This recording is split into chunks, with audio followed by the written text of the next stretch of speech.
Hey dog-loving YouTubers! As I sit here, I'm listening to rain coming pouring down outside. And what I know is every time we have a huge change in weather conditions, usually more rain, more snow, more cold, more frost, dogs who previously had appeared to be house trained suddenly start losing that house training. And the reason for it is because the conditions outside are aversive. They don't want to go out and they don't want to get wet or cold.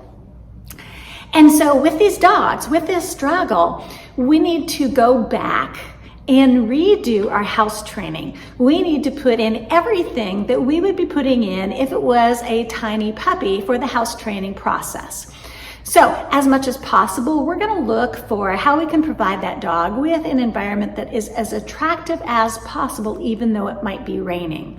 One of the things you can do is you can look for anything that you have in your yard that would be considered an overhang. So at my house, I have two overhangs. One of them is where we store some firewood. It's full of firewood, so that one would not be an option.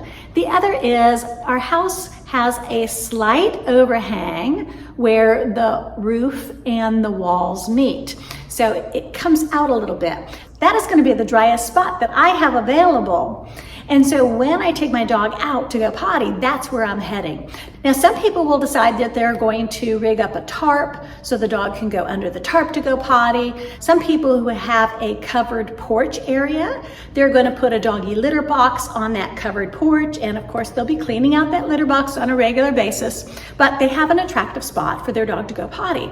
And they're going to have a spot where the dog's not having accidents inside the house. So although that might sound terribly inconvenient, it's better than the dog going potty inside the house and practicing that behavior. So as much as possible, you want to look for a spot that, in your dog's opinion, is more favorable for going potty when the weather is going to be considered aversive.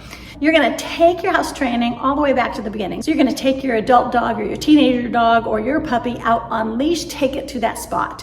When it goes potty in that spot, you're going to reward it.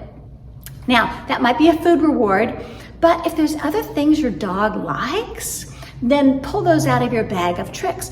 The more your dog does fun things out in the rain, then the less the rain is going to be considered an aversive for going potty in.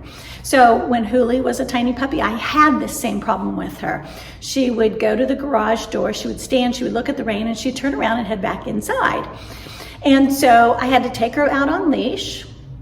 At times in which she didn't need to go potty, we were playing in the rain, purposefully going out and playing in the rain.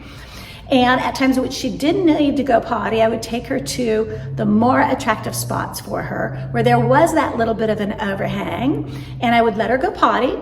And then when she was done, I would give her a food reward before we moved out of that area, and then we would play some games. We would have some fun. We would do something that she thought was fun in that environment.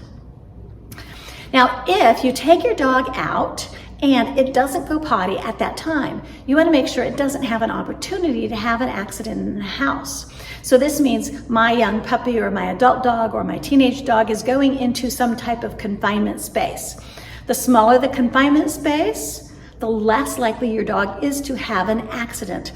So if I have a crate, my dog can stand up, my dog can turn around, but it can't go potty in one end and then sleep in the other end of it. And you want to make sure all other house training protocols are in place. You're getting your dog to tell you that it needs to go out, and you're teaching your dog to go potty on command.